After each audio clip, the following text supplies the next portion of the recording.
So our program has really developed over the years, and thank you for guys like Dr. Iker, Dr. Byram, and his group, and also our cardiothoracic surgeon, pathologist, radiologist, interventional radiologist.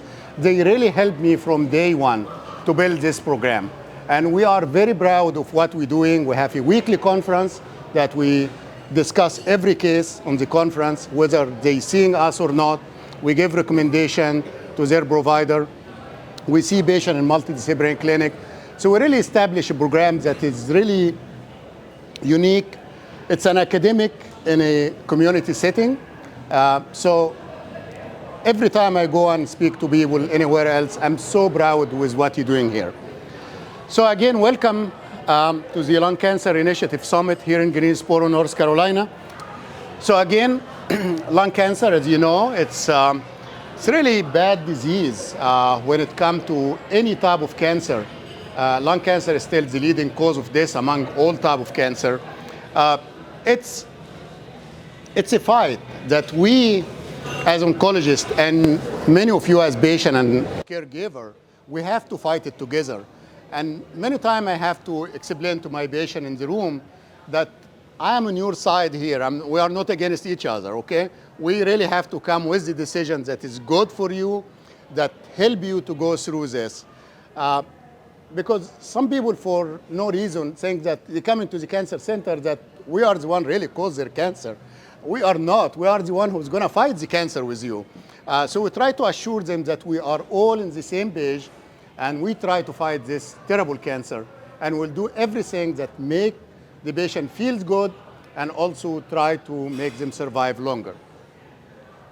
So as oncologists, we have witnessed the strength of the human spirit in the face of this adversity. We see that, and I really sometimes I go home and said, after a long clinic, and said, what if it was me? What was me? What my feeling at that moment? You know, I'm taking it from the other side, but do I really have the courage and being brave to fight this as the person who's sitting in front of me fighting it? And, you know, that's still you the human weakness in me that was like, I don't know what I would be doing, actually, if I'm the one sitting on the other side. But these patients really have the courage. They are brave to fight a fatal disease, and with the support of their family, with the support of the team. But this is a terrible disease, and I can't imagine any one of us who are not on that side facing that terrible disease and taking care of themselves. So again, thank you for all our patients who are brave and courage to fight this disease with the support of their family, with support of their medical team, because you are really the hero in this battle. We are just helping you, but we are not the one fighting it. You are the one fighting it.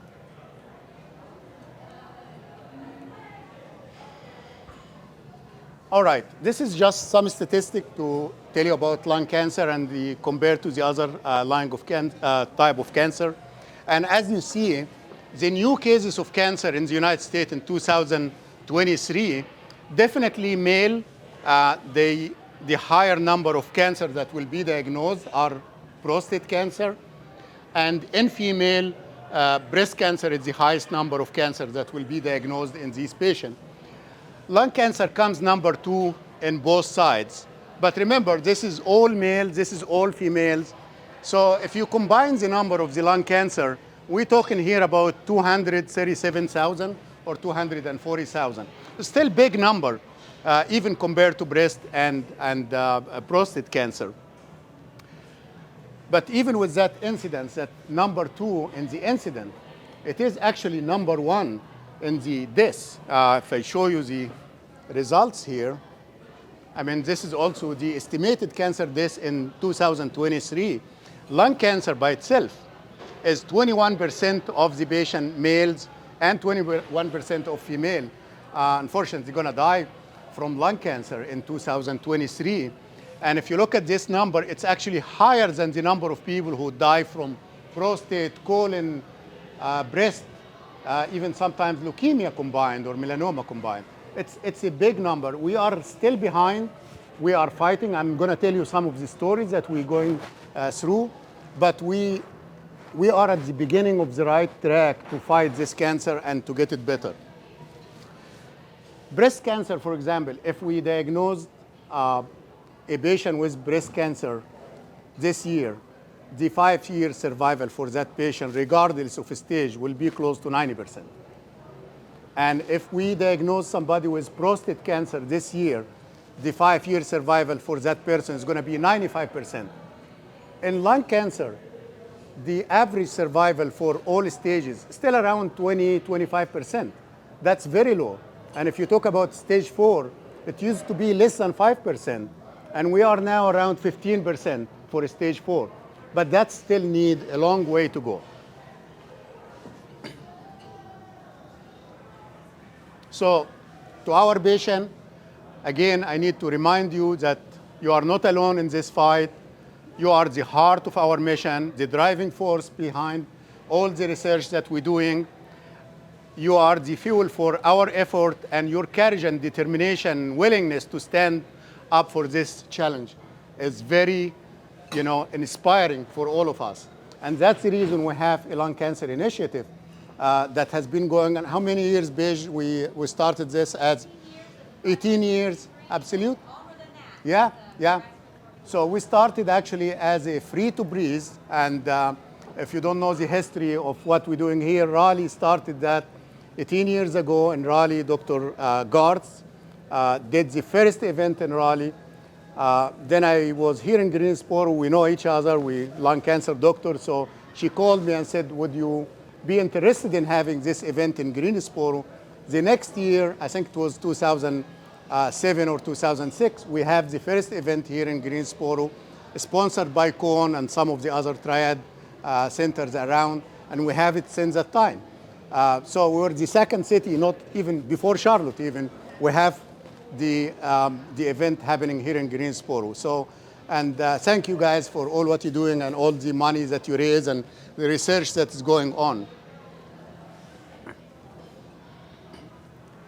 This is history, and I'm not going to tell you my age, but that's going to tell you my age.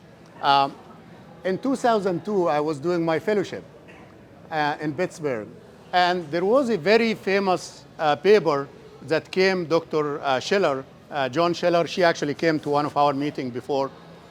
She had this publication because we were trying to see what can we do for stage 4 lung cancer. We know that platinum, carboplatin, cisplatin, this is some of the drugs that like the backbone of our treatment for lung cancer. But we have been trying to change the other drugs. There is always 2 drugs that work together. So she did study, looked at cisplatin and paclitaxel, cisplatin Gemzar, cisplatin docetaxel, carboplatin, paclitaxel. These are the drugs that were available at that time. Harsh drugs when you treat patients with these drugs. But we were trying to find which one is really the winner. Which one can we choose and say this is the first option for us to use for lung cancer? Unfortunately, as you see, all the curves came on top of each other. All these curves, all these drugs, the different combination were exactly the same results, and we got a median survival for lung cancer of 8 months in stage 4 lung cancer. 8 months with terrible chemotherapy, and there was no difference. We could not really improve any further than this. Then we start saying, this is wrong. Whatever we're doing right now is wrong. We have to look at a different way. And the different way was to look at the sequence, the DNA sequence of this patient, try to find, do they have any genetic alteration? Do they have any mutation? Do they have something that driving this cancer? Because if we keep hitting it with chemo and destroying everything, it's not working. The result is the same. We're not improving for years. We're getting median survival for a stage 4 lung cancer of 8 months. So based on that, we start looking at the different type of lung cancer. I'm going to tell you also a funny story about this, because in 2002, until 2005 or 2004, we used to just call call lung cancer as non-small cell lung cancer and small cell lung cancer. That's it. 85% of the patients have non-small cell lung cancer, and the other 15, 20% has a small cell lung cancer. And the biopsy will be taken, again, with these guys here, we have a lot of good sample to test. But in the old days, the pulmonologist will just do bronchoscopy, get 5 cells, send it to the pathologist, and the pathologist would say, non-small cell lung cancer. And guess what? We used to take it because we have no difference in the treatment. We just treat all of them the same. So it doesn't matter if it's adeno, if it's squamous, if it's large, because you get the same treatment. So no one really was going and asking for details about what is the type of the non-small cell lung cancer. In 2005, 2006, we start having certain drugs that work on one of the cancer more than the other, or some of them are toxic on one of the cancer more than the other. So we insisted that we need to know, is it adenocarcinoma? Is it squamous cell carcinoma, large cell? We insisted to do that. So I came to Greensboro, established the lung program in 2005, and we did the weekly conference. And every time the pathologist will present a case and said, non-small cell lung cancer, I said, no, I need to know, is it adeno or squamous? He said, I can't tell you that. I didn't do any stints to tell you that. So the next week, no, I need to know if it's small cell, if it's adenocarcinoma or squamous cell carcinoma. So we kept insisting on doing this to change the way they look at the cancer. We need to know because different treatment. I think after 2-3 months, he fed up with me, and then he stand in the middle of the conference and said, we have been doing much better before you come here. And the reason is that I'm asking what's good for the patient. I need to know what is the name of the cancer so I can treat the patient right. But it's the old way of thinking, why do I really care? I just tell you it's non-small cell lung cancer, you just give them the same drug. But we have newer drugs that we need to know. So we moved in 2004, 2005 to asking what is the subtype of the non-small cell lung cancer. We need to know. So we started with this. And then we said, no, that's not enough. Chemo is not enough. We need to know more than that. And that's when we start doing the sequencing, and we start looking at what kind of mutation these patients have. And this is the lung cancer, the adenocarcinoma. It used to be just one disease, through chemo on them, and that's it. Now, before I start anyone on treatment, and this is sometimes annoying for the patient because we're waiting a little bit longer until we get the result of the molecular study, and everyone is rushing you. Oh, it's stage 4 lung cancer. Why can't you start?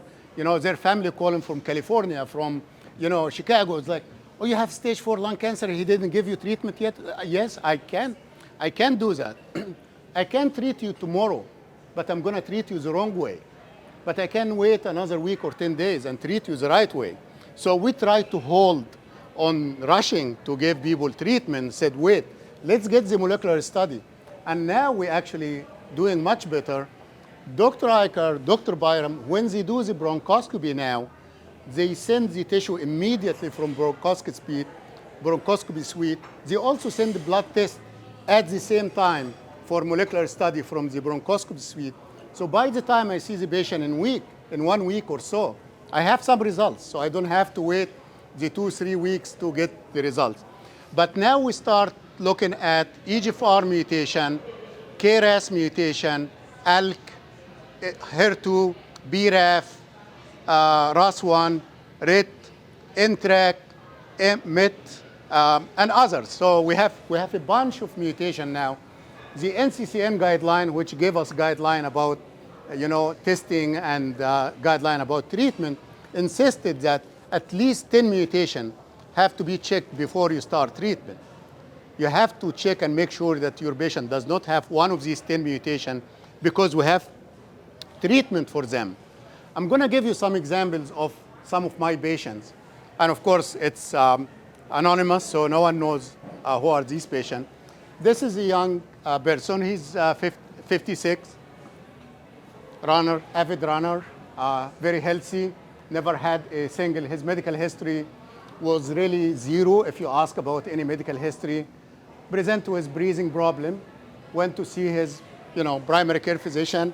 We're talking about this, Lynn, that we need to advise the primary care physician that not everyone who's coming with cough, it's pneumonia and cold. If it's persisted, check. So after going through several rounds of, it's nothing, it's flu, it's viral, it's this, it's that, finally, somebody decided to do an X-ray and followed by a scan. And this is the scan when we saw the patient. All these white spots that you see, these are cancer, okay? I insisted I'm not gonna start the patient even looking at this image. So you need to start quickly. I said, no, not gonna start. We sent the blood test, actually we sent the tissue. Luckily, the blood test came back in 5 days. Actually, I was on my computer at home doing work and watching TV. I watch soccer all the time. So if I'm home, it's either watching soccer or working. So I was doing both at the same time, and I found an email from the company that said, you have a report. So I know that it's probably this patient. So I immediately opened the report and I found that this patient here has EGFR mutation. I couldn't sleep. I actually called him 10 o'clock at night. I said, you need to come and see me tomorrow because I need to start you on treatment. And of course, my schedule is full, but I created something for him. He needs to come tomorrow so we can talk about the treatment. So he actually came the next day. We started him on treatment. 6 weeks later, this is his scan. He still has some residual disease, but look at this image here and look at this image here. This is not the type of lung cancer patient before identified the genetic mutation that would have survived more than 3 months. If we saw this patient in 2002, when we have only chemo that give maximum of 8 months, this patient would not have survived more than 6 weeks, 3 months maximum. This patient now, his cancer start dissolving. Actually, I have another scan on this patient, and also it starts shrinking more and more. But this is the kind of thing that we see when you treat patient with the right drug. You don't throw chemo on them. You test them, and if they have mutation, you give them the right drug. And that's the result we'll see. This patient expected, and all God is well, expected to live years on this treatment. And hopefully, if it becomes resistant in the future, we may discover something else that could be used for this patient. I'm going to give you another example, and don't be shocked with this scan either. This is a 32 years old, young lady, single, never married, never have a family, never had anything. And she presented with breathing, cough, and when you go to primary care physician and you are 32 years old and you coughing, what will be the initial diagnosis? Allergy, you got bronchitis, you got viral infection. This patient went through the loop with all these situation for probably around 2-3 months. When did this patient start getting attention? She presented to the hospital unable to breathe, completely unable to breathe. This is her lung. The black should be air. The black is the air that she should have air in the lung. The black is gone. It's replaced by tumor. This patient was in the ICU on non-rebreather, 100% non-rebreather. We got bronchoscopy immediately. We sent it to be tested for molecular study. I got the results, started the patient on target therapy because she has ALK gene translocation. Look at this picture now. Keep it in your mind. 6 weeks later. This is 6 weeks later. Same patient. No, she did not have lung transplant. This is still her lung. That's the benefit of testing patient for molecular markers and for the weight. And I understand it's a rush, it's a push. We need to start. But yeah, we need to start right. We don't need to start wrong. So this is example of patient that testing and research, the money we raise, the money we give to research is causing this, is giving us these results. Now we have a lot of mutations, but also we develop immune therapy. And immune therapy also changing the field of lung cancer. And Dr. Allison, he's a PhD, he's not a physician.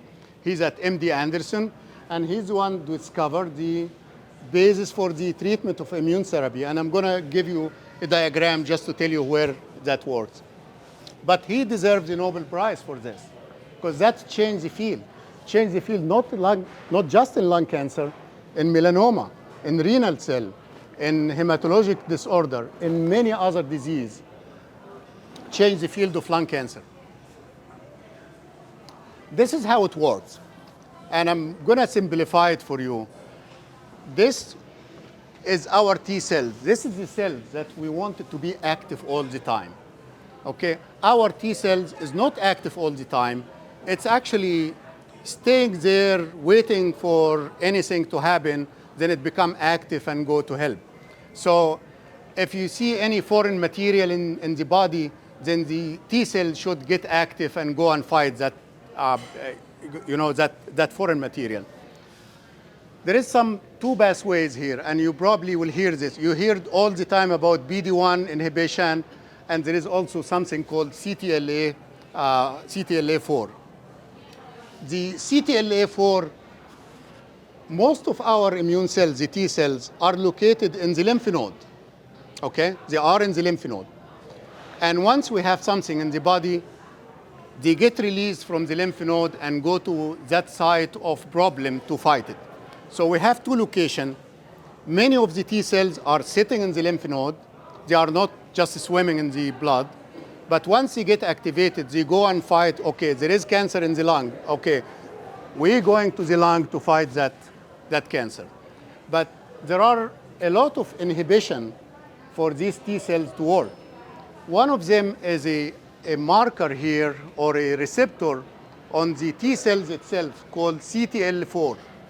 That get inhibited by tumor and get inhibited by many other situations. Tumors are smart. Remember, tumors are our own cells. They did not come from outside. They know your body. They know everything that's happening there. So if there is a T cell that's going to fight them, said, oh, I understand the T cells have brake on it. Can I stop that brake so the T cells will not fight me? They know that there is brakes there. And the brakes are in two locations. One in the lymph node itself called CTL4, the other one called PD-1. These are receptors in the T cells.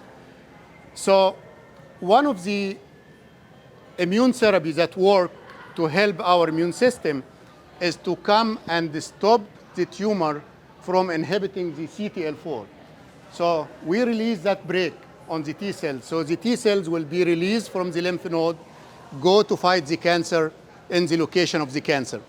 But once the T cells travel to come to the cancer area, this is now the cancer area, the cancer also found that, it still has the brake called PD-1. I may be able to press that brake too. So there are two brakes, CTL4 and PD-1. So the immune therapy idea here is to release these brakes from the T cells. So the T cells will be active all the time and attack the tumor. Look at it as a battlefield. You cannot just have soldiers in every street doing whatever. There have to be a command center. The command center is here. Once the dendritic cells present there is a danger, then the command center is going to release the T cells to go and fight the tumor. But when they go to fight the tumor, there is other battles there. So there are two areas. We have to release the T cells first from the lymph node, and then when it comes to the tumor, we have to release it from the inhibition by the tumor. So that's the idea of the immune therapy, and that changed the field of cancer in general. I'm not going to give you an example about this, but this is the way immune therapy works. We are not stopping here. We have target therapy, and I show you results. We have immune therapy that works very good for a lot of patients. And we now working about something called antibody drug conjugate. What is antibody drug conjugate? What happens is that every cells in our body, including the cancer cells, has some marker and receptor on the outside of it. So we look at every type of cancer cells and said, yeah, that cells have J receptor. Let's call it J receptor. What if we design antibody against the J receptor so that antibody will come and bind the J receptor? And what if we load that antibody with chemo drugs? So it's like you're getting somebody loaded with bombs, okay? And you come and just put it on the top of that center. The center will take it inside, not knowing that it's loaded with bombs.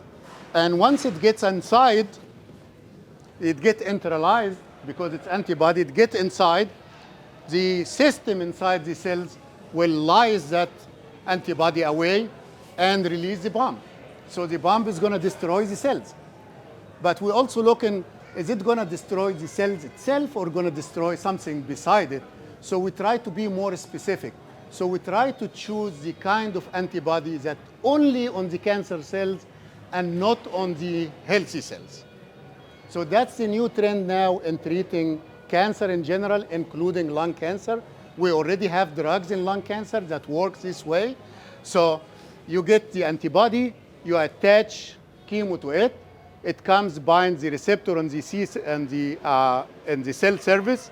The cell surface will get it inside, get degraded, release that chemo inside the cells, and destroy the cells. So we are not stopping there. This is all coming from research. This is all coming from funding to basic science research and to clinical trial. So we are continue to work to improve the care of our lung cancer patients and also improve their quality. So for the caregiver here and the family, your support and your love that you provide are actually the foundation for our patient that can stand strong. Your role and dedication as a treatment to the power of human connection. So this is actually your role is to keep supporting your family, your patient to go through this. Without you, without your help, they will have hard time going through this. Patient's life is very complicated, and I stole this slide from Miss Freeman. I think her name is here somewhere. We have in ASCO, in our big meeting, we have what's called a session about patient journey. So it was a discussion among patients presented on the podium. We have medical oncologists, radiation oncology, and they were discussing what's going on. And this is from the patient. She has few slides that I'm going to share with you. And she mentioned that patient's life is very complicated. How we get diagnosed? You could be screened and found that you have a lung cancer through screening or any cancer.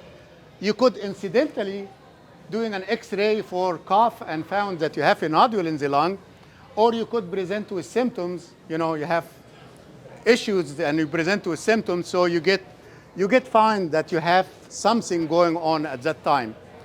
She mentioned something very interesting. She said, the moment you know the word cancer, you landed in a foreign country that speak different language, that has different people, that you have no idea what they are talking about. And this is a person who's educated. I mean, I think she is a lawyer or something. But she's saying that she went to completely different environment.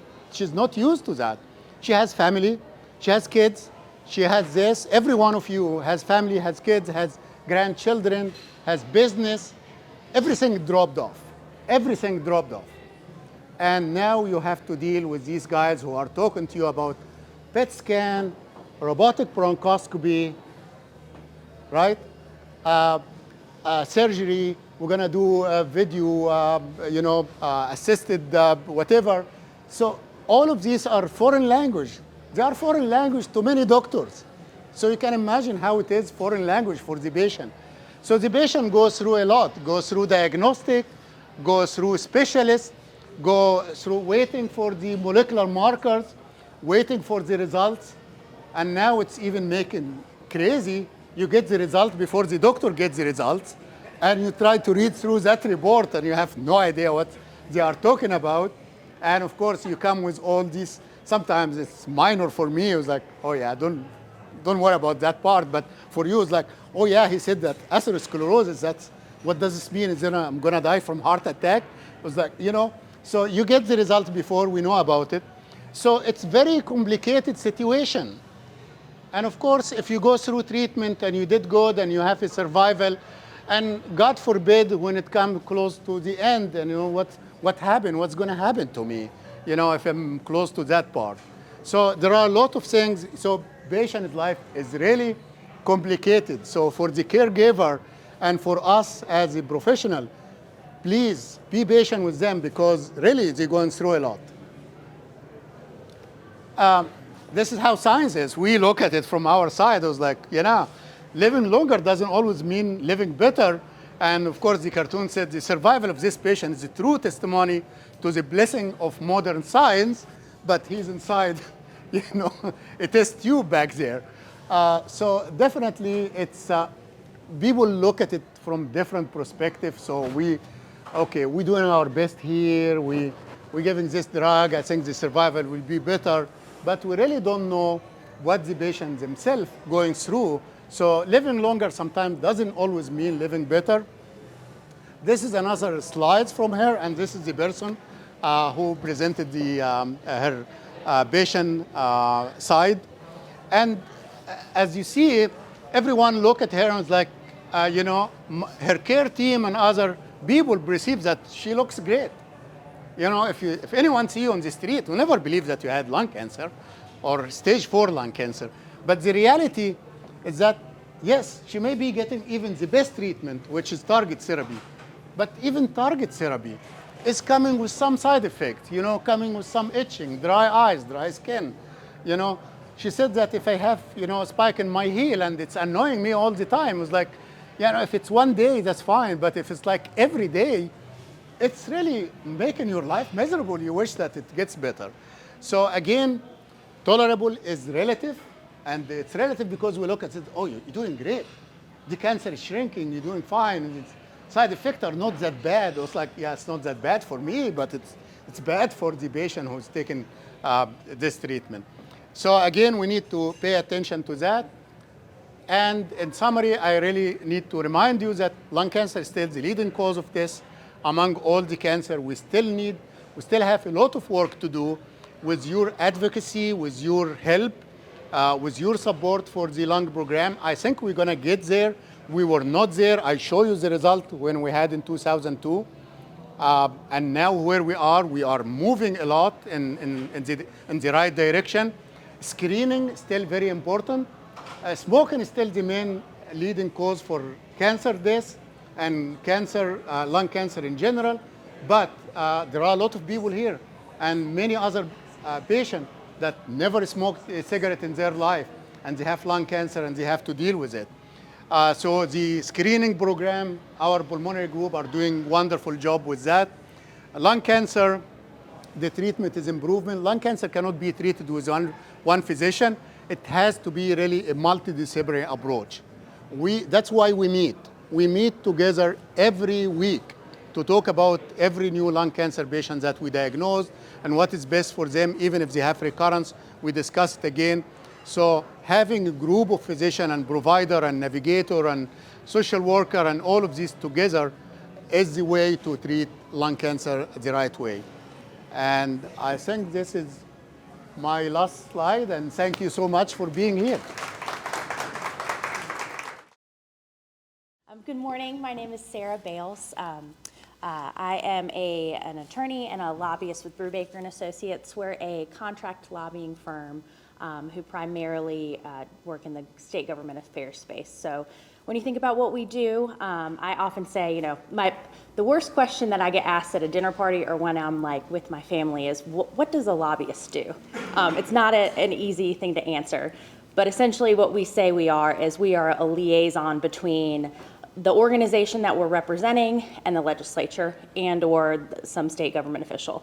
Oftentimes, public officials, despite what you would hope, don't often have a broad perspective on all policy issues. And oftentimes, we have a citizen legislature. So we've got teachers, we have farmers, we have attorneys, they can't be expected to know every single subject matter, be a subject matter expert in every single industry. So oftentimes our job is kind of taking an organization's message, a company's message, and condensing that down and presenting that to the legislature.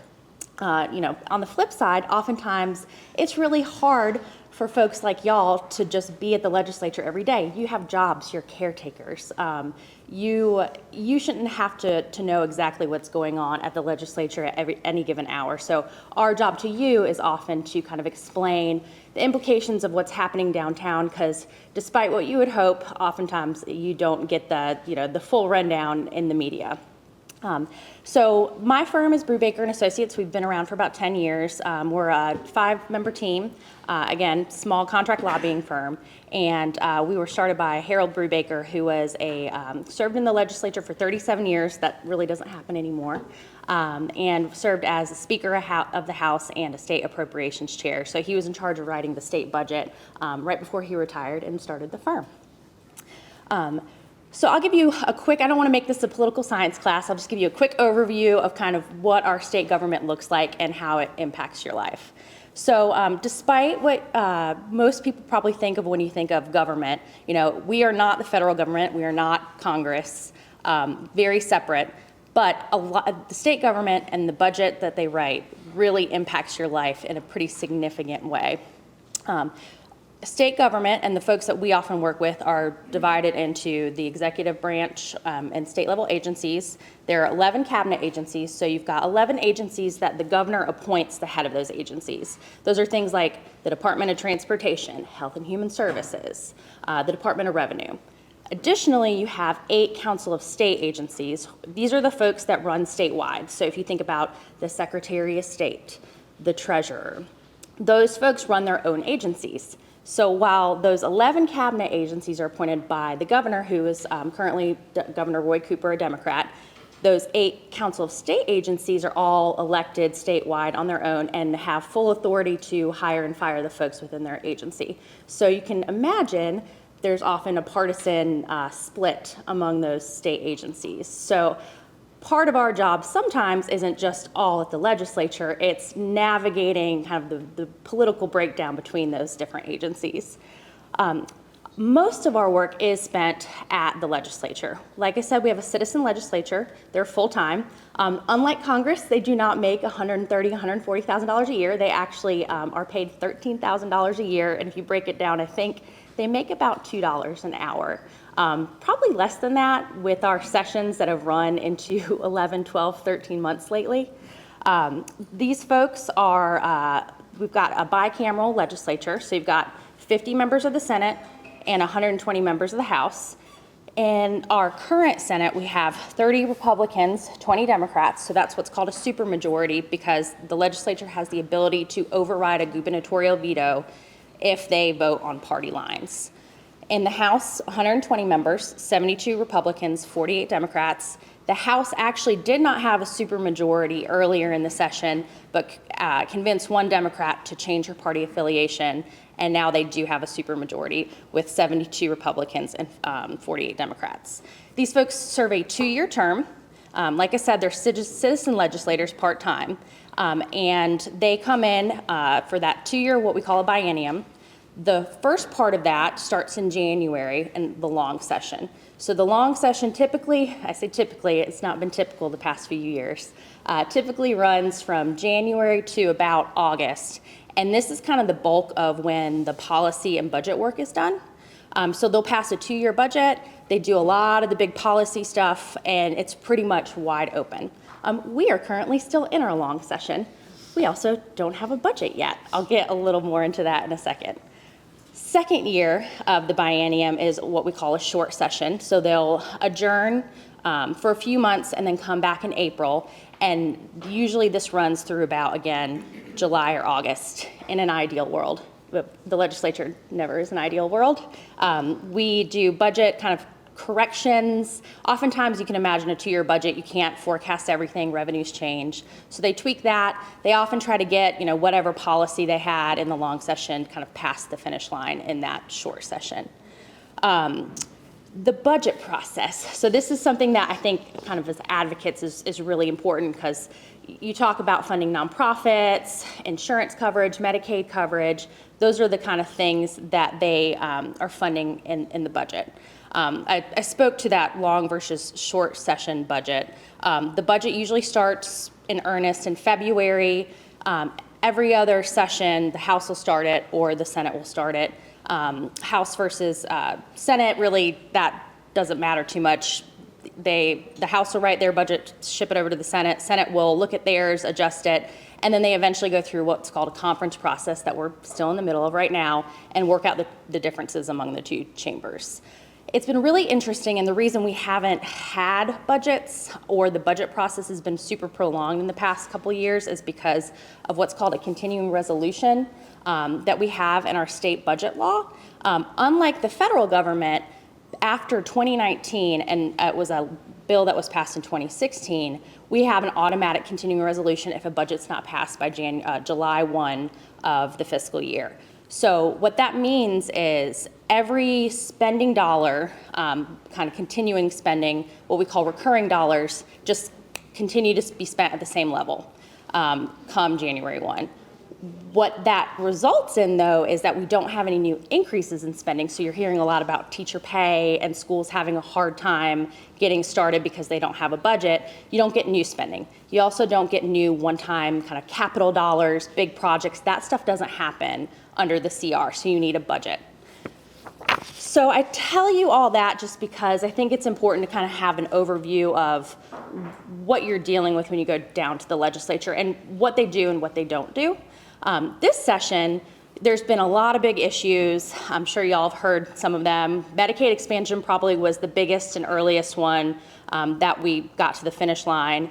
Medical marijuana, there's been gaming, elections, education, behavioral health issues. Those have all kind of been on the plate this year. But really, most of the bulk of the work has been done in the budget, or will be done in the budget if we ever get one. Right now, we are looking better. I'm going to be cautiously optimistic. Our leadership is finally getting along again, but they are still in the midst of negotiating a budget, and I think at best we're looking at another 2 to 4 weeks before we're finally done. Without a budget, again, we have a CR. They could go home theoretically and not pass one, but unfortunately what that means is no new spending and all those problems that I described remain.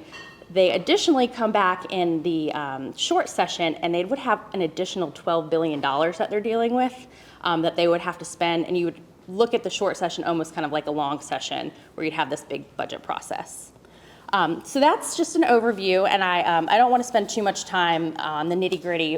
What I do want to kind of mention is, y'all are here to talk about advocacy, so I want to just give you a few tips on when you go communicate your message to the legislature or public officials, how you can be an effective advocate. And Jenny, I'll be sure to send these around and you can make them available as you please. So the first really important thing is getting to know your legislator. So you all are all constituents.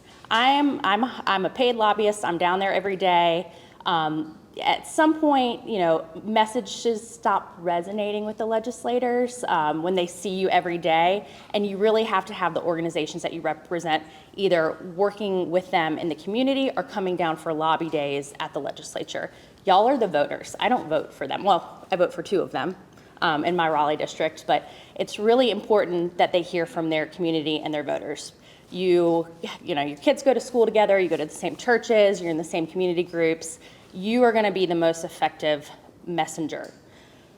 So getting to know your legislator is really important. One tip that my boss Brew gave me early on is you can't say that you know a legislator well if you can't text them on a Sunday night. You shouldn't be expected to do that with every legislator, but I would challenge you to go home, look up on the legislative website, ncleg.gov, Who is your legislator? One, know who your legislator is. And then two, get to know that person before the next election, next November. Reach out, take a meeting in their office. They have offices back in district. Get to know that person. Look at their campaign websites before you meet them. See what's important to them. You've got a message, but you also want to build a relationship and a connection with these people. So actually knowing a little bit about them is really helpful in that. And you can always contact their legislative assistants, talk to we call them LAs. Those people work for them every day, all day. They know them like no other. You know that person, you're going to get to know your legislator a lot better. Not to mention, if you want to schedule a meeting, that's the person you're going to have to go through. Ways to meet your legislator kind of organically: look for town halls, roundtables. You don't have to be a big contributor to go to a fundraiser. Oftentimes they'll have a barbecue that's like a $25 plate. Just go meet them, go sit down and have a meal. It's a really effective way to meet them back in district, because when they're back at the legislature, they have so much kind of going on, it's really hard for them to focus. So when you're back home in their community, or your community, they can give you their full attention. Visit them in Raleigh. If the initiative has a legislative day, come. It's really effective. Like I said, they're a little distracted, but if they see a large group, they love to be in front of a crowd. So they will push everything on their schedule aside. If you have 30 people for a legislative day, they will make time to get in front of you. Lastly, you can make an appointment in their office. I personally think this is probably the least effective thing. Again, because when they're in the middle of session, their attention span is pretty limited and short. But last resort, go make an appointment and sit down in their office. Engage your legislator. Be responsive to emails and calls to action. Send emails. Pick up the phone. Make a phone call. You can call their office if you don't have their cell. Write a letter. But with any of that, personalize it. Whether it's telling your story, a family member's story, a connection you made with that legislator, don't just copy and paste, because they see thousands of emails like that a day. So if you can take time, just a little time, doesn't have to be a novel, their whole backstory, to personalize your message, that really resonates. When you're communicating with a legislator during any of these appointments, lobby days, you name it, just a couple quick tips, and these are probably pretty intuitive, but I have seen some meetings go really, really bad, really, really fast. So first, be courteous. They're busy, you're busy. Thank you for meeting with me. Thank you for your service. Start that off in any meeting.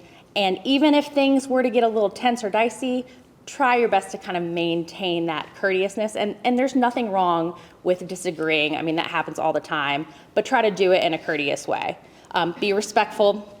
I think that's enough said, and it kind of ties right back into being courteous. If you're gonna meet down in Raleigh for a lobby day or in their office, try to be brief.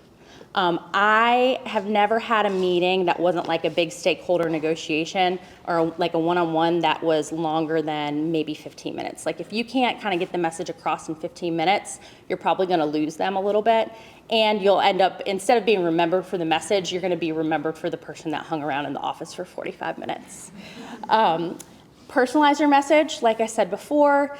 They get kind of those canned blanket statements. They have all sorts of groups that will send them, hundreds of emails, and they read the same email over and over again. At some point, that starts to lose its effectiveness.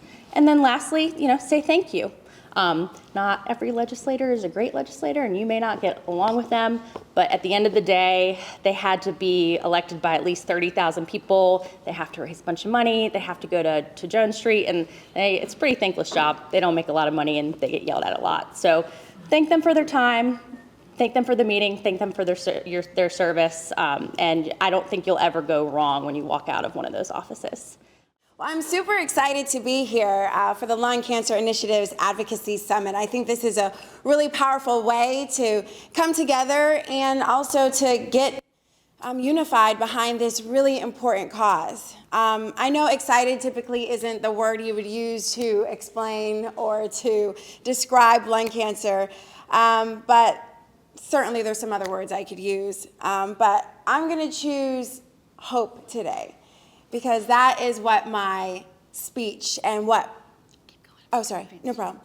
That is what my speech and what I hope to bring every time I talk in front of large groups or even just one-on-one with somebody. Anyone who I can tell my story to is going to make an impact. And so I always try to add hope into my message because I want them to know that they can beat it.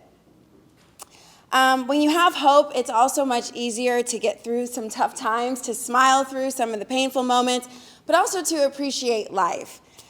So my goal this morning is to inspire you to share your stories and find your voice to become a dedicated advocate for lung cancer awareness. We need to talk about your fight, your wins, some of your setbacks and your losses, because we all have them, your courage and your hope, whether you have lung cancer or you're supporting someone who has it, or you are an advocate already, you're committing to making a difference, using the most powerful and purposeful tool that you have, which is your voice. So I'm going to share my story. We all have one. Your voice is your story, and this is mine. So if you want to humor me for a moment and just close your eyes and listen.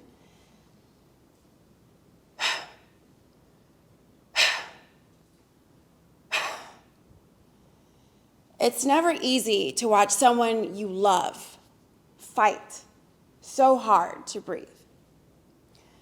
Inhaling and exhaling was a battle that my mom fought every day. It was either very slow and heavy, sometimes it was rapid or wheezing. There were times when I saw my mom worry that the next breath wouldn't come. And I saw her relief when it did. You know, something that most people don't think anything about. They go through their lives, they wake up, they take their breaths, they work out. My mom cherished every breath. At 9 years old, I knew that she was grateful to breathe. Because my mom sounded like that my entire childhood. Thank you. This is why I had to write it down. She was diagnosed with sarcoidosis when I was young. They're inflammatory cells that form lumps on her left lung, but this is what caused the wheezing and the cough. She experienced chronic shortness of breath and eventually used an oxygen tank that she would carry because she needed that extra support to breathe and ultimately live. Doctors treated her symptoms with steroids. One of them made her face and hands swell to the point where she looked totally different, but she could breathe, and we were thankful for that. She was on many other prescriptions that had side effects too, but they kept her comfortable and bought her some valuable time. And that's when the doctor started talking to my mom about lung replacement surgery to combat the illness. But that debate soon turned into a necessary lifeline because during one of her visits, doctors detected a new lump. And this new lump was in the other lung, and it was cancer. So at this point, there was no question and no debate whether she needed a transplant. Her life was on the line, and her time was limited. My mom didn't need one lung, she needed two. She was immediately placed on the donor registry, where we waited.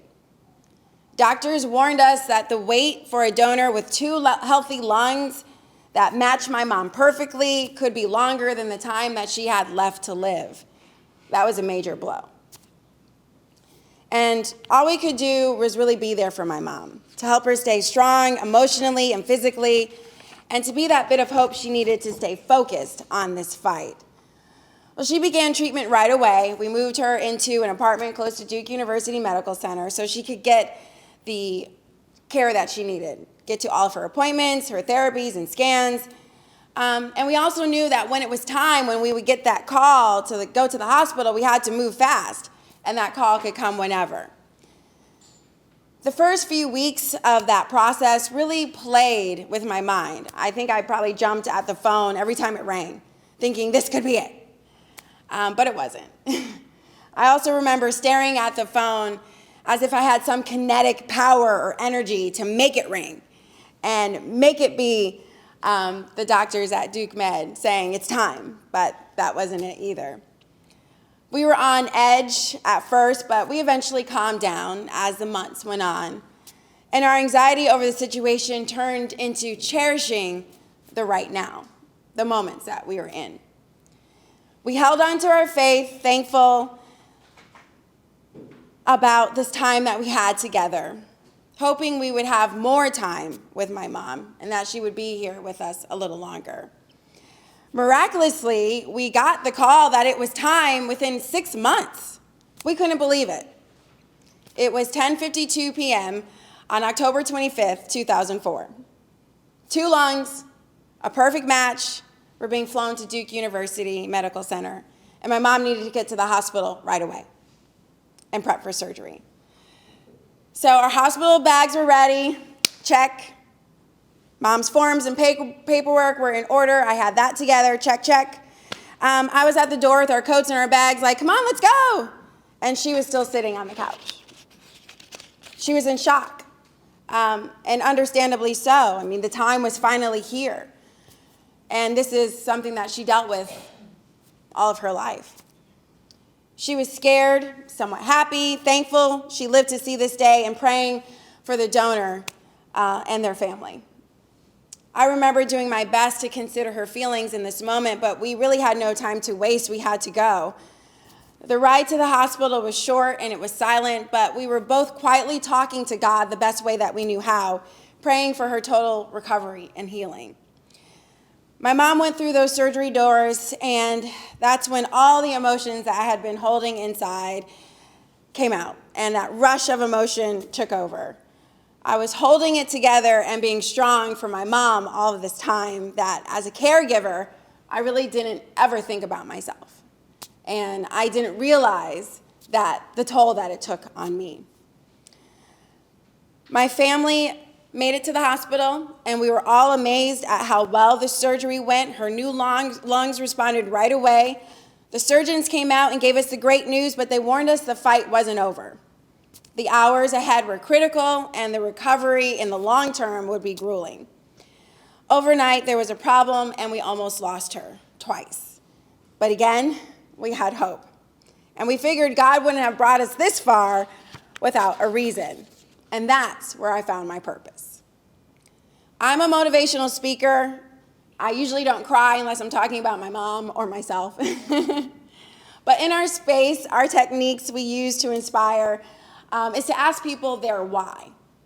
It is a clear and definitive way to discover one's purpose and their intention behind their call to action.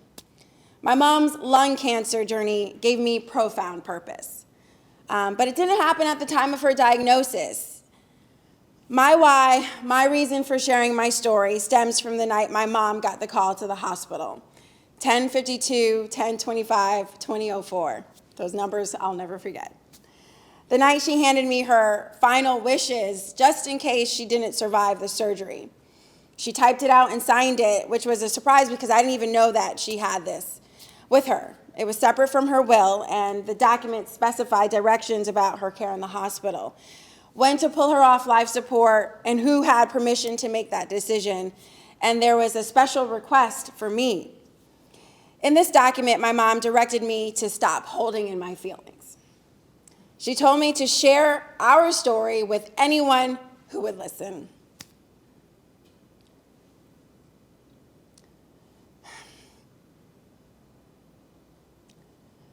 Share it so that people would become educated and do more to prevent it.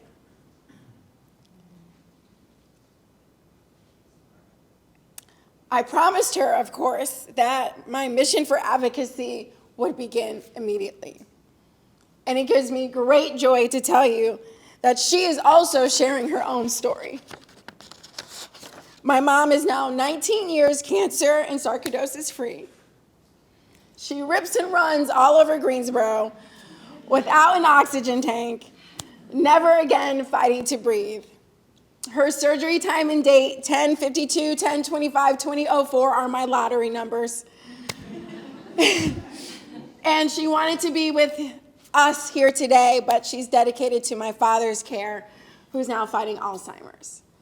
So I don't know why I cry telling the story, because she's doing so great. She is awesome, the best fighter I know.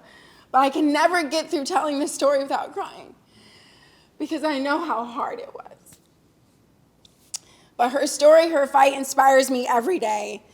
Her story is my story, and caregivers should always be considered in this process, because we're right there, fighting alongside. I mentioned how bottled up with emotion I was on the day of my mom's double lung transplant. But one of the greatest joys of this entire experience was the support group that Duke Med put us in contact with. We connected with other patients and caregivers who were on the same journey. And as a family, we learned to share our feelings and our fears. For the first time, we talked about lung cancer and the horrible illness that it was without pretending that it wasn't happening. We stared it in its face. It was the breakthrough that we needed, the support we needed, and the confirmation that we are not alone. I saw some research recently that 1 in 16 men and 1 in 17 women are diagnosed with lung cancer in their lifetime, and that alarmed me. Even more alarming was when I learned that lung cancer affects 3 times as many women as breast cancer. But a lot of people don't know that. And I will admit, as a lung cancer advocate, I didn't even realize that lung cancer affected more people than breast cancer. You have an opportunity, I have an opportunity to change those stats and to save lives. It is time that we do everything possible to make lung cancer awareness a priority. We need to put considerable attention, resources, advocacy, education, and money into lung cancer research and awareness. Lung cancer affects, devastates, and kills way too many people. And that's why we need your voice. We need you to share your story and turn your experience into a passion for lung cancer awareness. Inspire others to fight, inspire others to schedule appointments and get screened, to become educated about lung cancer, and to know their family history, to know the signs, symptoms, and causes, and where to find help, support groups like the LCI, and other resources, including financial assistance. Because the last thing you want to think about while you're fighting for your life is a medical bill. I feel like we have that power and that energy in this room to find our voices and continue to push our passion into purpose and committing to make a difference. But the key word here is commitment. It will take more than just a promise to get involved. When you're involved in something, of course, you do what's convenient to you, when it's on your time or when you can make room for it. But when you're committed to something, you do whatever it takes. You let your passion drive your purpose so that not only do you feel fulfilled, but you work hard to fulfill your purpose. You can be involved, but really, we need commitment. You can participate, but you have to be dedicated. You're already passionate. You already have purpose. Dedication and commitment will follow, but only you can find your voice and turn that purpose into power, that power being the change that we need. Your advocacy can make a difference and let people know that they can beat it. Give them hope and inspire them to tell their stories, because together our voices can have an amazing impact and save lives. I made it. Thank you.